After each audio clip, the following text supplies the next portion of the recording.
నమస్తే, welcome to our channel. నేను సిరి. TDP Janasena పొత్తుల విషయంలో అంటే సీట్ల షేరింగ్ విషయంలో హరిరామ జోగయ్య ఒక లెటర్ రాశారు. కాపుని కించపరుస్తున్నారు అని చెప్పేసి అయితే ఇది జగన్ స్క్రిప్టా ఏంటి అసలు? సో ఈ అంశాన్ని మనకి క్లుప్తంగా వివరించడానికి మనతో పాటు ఉన్నారు ప్రముఖ senior journalist, political analyst CS Rao గారు. నమస్కారం. సార్, ఇప్పుడు చూస్తున్నట్టయితే మన టీడీపీ జనసేన సీట్ల షేరింగ్ విషయంలో హరిరామ జోగయ్య గారు ఒక లేఖ అయితే రాయడం జరిగింది. అంటే దేహి అని అడుక్కున్నట్టు అని చెప్పేసి కొంత లేఖలో ఉంది. సో ఇదంతా చూస్తున్నట్టయితే జగన్మోహన్ రెడ్డి గారు వెనుకుండి ఇదంతా నడిపిస్తున్నారా అని చెప్పేసి కొన్ని వార్తలు అయితే వస్తున్నాయి. ఇందులో వాస్తవం ఉందంటారా?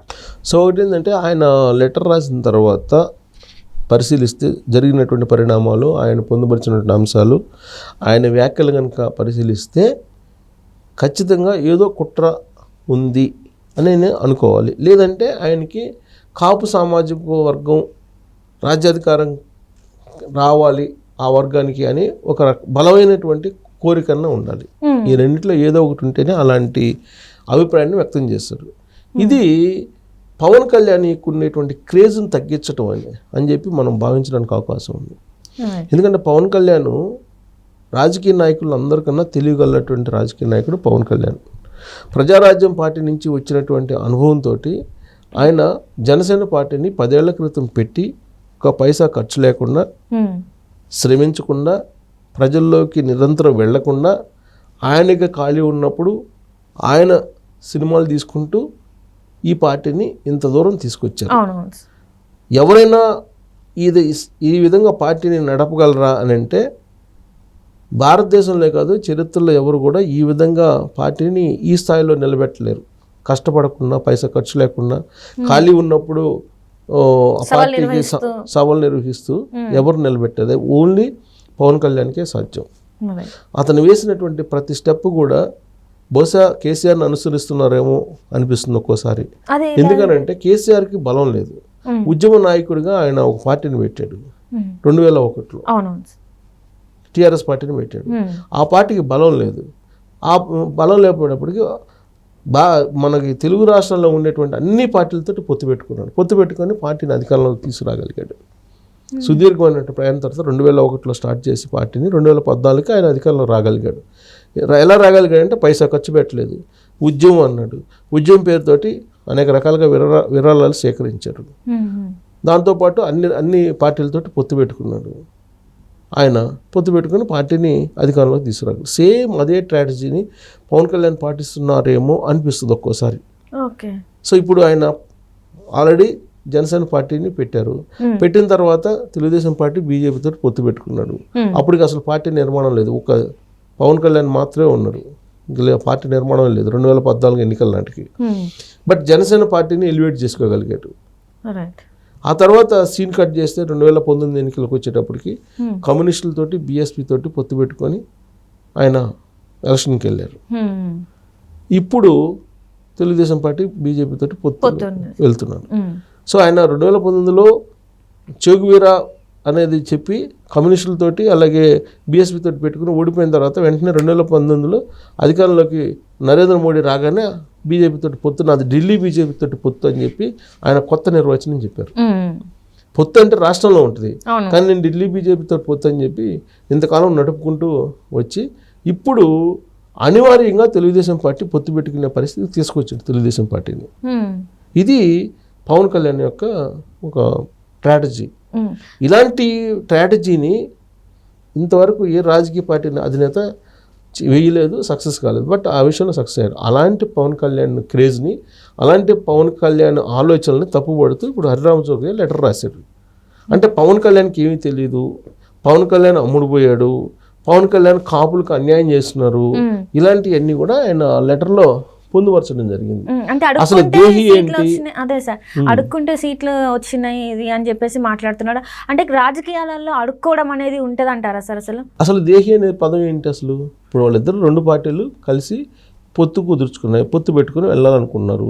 వాళ్ళిద్దరూ ఏకాభిప్రాయంతో రకరకాల సర్వేలు చేసుకుని వాళ్ళు ఒక అభిప్రాయానికి వచ్చి సీట్ల షేరింగ్కి ఒప్పుకున్నారు. మధ్యలో హరిరామ జోగికి ఏం తెలుసు?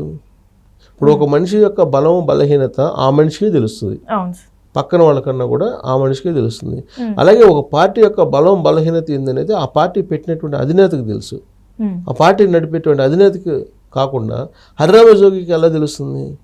ఇప్పుడు ఒకవేళ పొత్తు పెట్టుకోలేదనుకున్నా, హరిరామజోగయ్య మాట ప్రకారం ఇది నేను దేహి అని అడుక్కోవాలా, అడుక్కున్న అవసరం ఏందని చెప్పి తెలుగుదేశం పార్టీతో పొత్తు లేదు అనుకుందాం.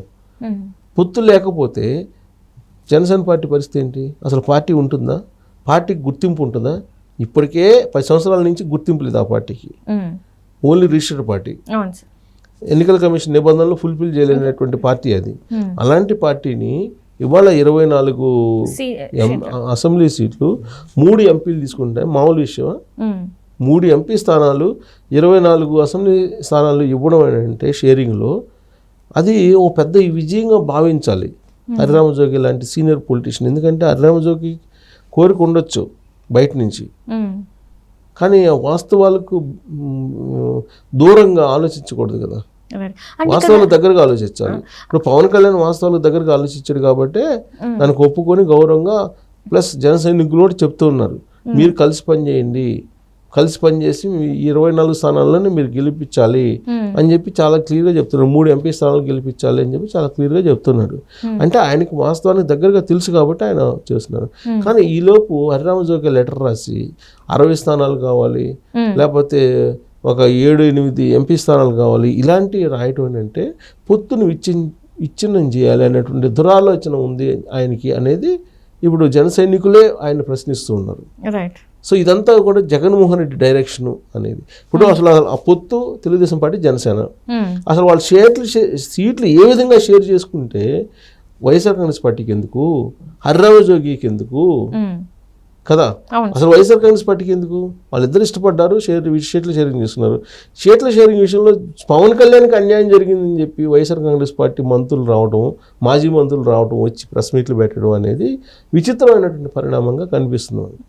అన్యాయం జరిగితే పవన్ కళ్యాణ్ అడుగుతాడు, జనసేన సైనికులు అడుగుతారు, జనసేన లీడర్లు అడుగుతారు అన్యాయం జరిగిందని భావిస్తే వైఎస్ఆర్ కాంగ్రెస్ పార్టీకి ఎందుకు? సంబంధం లేనటువంటి విషయం అసలు అది. అంటే ఏదో ఒక రకంగా డ్యామేజ్ చేయాలి, పొత్తును విచ్ఛిన్నం చేయాలి అనేది ఒకటి. ఒకవేళ నిజంగానే పవన్ కళ్యాణ్ పట్ల వీళ్ళకి వైఎస్ఆర్ కాంగ్రెస్ పార్టీకి అంత అభిమానం ఉంటే మరి 2019 ఎన్నికల ముందు అంటే 2018లో విజయసాయి రెడ్డి, నాగబాబు ఇద్దరు కలిసి ఆ రోజు వైఎస్ఆర్ కాంగ్రెస్ పార్టీ జనసేన పొత్తు పెట్టుకోవాలని చెప్పి అనుకున్నాయా లేవా అనేది ఒక సమాధానం చెప్పాలి ఆ పార్టీ. రెండేంటంటే ఆ రోజు 60 స్థానాలు ప్లస్ ఎంపీ స్థానాలు 10 అడిగారు ఎవరు, జనసేన పార్టీ. అడిగితే 2 ఎంపీ స్థానాలు 15 ఎమ్మెల్యే స్థానాలు ఇస్తామని చెప్పి విజయసాయి రెడ్డి నాగబాబు మధ్యలో జరిగినటువంటి చర్చ ఇది జనసేనకి. అంటే వాళ్ళు ఇస్తానన్న దానికన్నా కూడా ఇప్పుడు తెలుగుదేశం పార్టీ ఎక్కువ ఇచ్చింది కదా. అంటే ఎవరు గౌరవిస్తున్నట్టు? కాపు సామాజిక వర్గాన్ని, లేదంటే పవన్ కళ్యాణ్ని. అంటే అసలు కాపు సామాజిక వర్గానికి పవన్ కళ్యాణ్కి సంబంధం ఏంటి? ఆయన ఒక పార్టీ పెట్టుకున్నాడు, కులానికి ఒక పార్టీ అయితే ఉండదు కదా, దానికి కులముద్ర వేస్తున్నాడు ఈయన హరిరామజోగి లాంటి వాళ్ళు కులముద్ర వేస్తున్నారు. దానివల్ల నష్టపోయేది ఎవరు? జనసేన పార్టీ, పవన్ కళ్యాణ్. కాబట్టి హరిరామజోగి ఆలోచించాలి. సో జగన్మోహన్ రెడ్డి రూట్లో వెళ్తున్నారా, లేదంటే కాపు కులం రూట్లో వెళ్తున్నారా, లేదంటే పవన్ కళ్యాణ్ రూట్లో వెళ్తున్నారా, జనసేన వైపు రూట్లో వెళ్తున్నారా, అసలు ఏ రూట్లో ఆయన ఆలోచిస్తున్నారు అనేది ఆయన థింక్ చేయాలి. థింక్ చేసి దానికి సక్రమంగా గైడెన్స్ ఇవ్వాలి. ఎందుకంటే ఆయన సీనియర్ పొలిటీషియన్, అపారమైనటువంటి అనుభవం ఉంది ఆయనకి. ఎంతో కొంత నీతి నిజాయితీతోటి రాజకీయాలు చేసినటువంటి వాళ్ళల్లో కొంత పేర్లు చెప్పుకుంటూ ఉంటారు. ఆ పేర్లలో ఈయన కూడా అప్పుడప్పుడు కొంతమంది చెబుతుంటారు, మరి అది నిజమంత తెలియదు. సో అలాంటి హరిరామజోగయ్య ఈ విధమైనటువంటి కామెంట్లు చేస్తున్నారని అంటే ఏదో ఒక మరో కోణం ఆయనలో లోపల ఉంది అని చెప్పి మనం విశ్లేషణ చేసుకోవడానికి ఏమాత్రం సందేహం లేదు.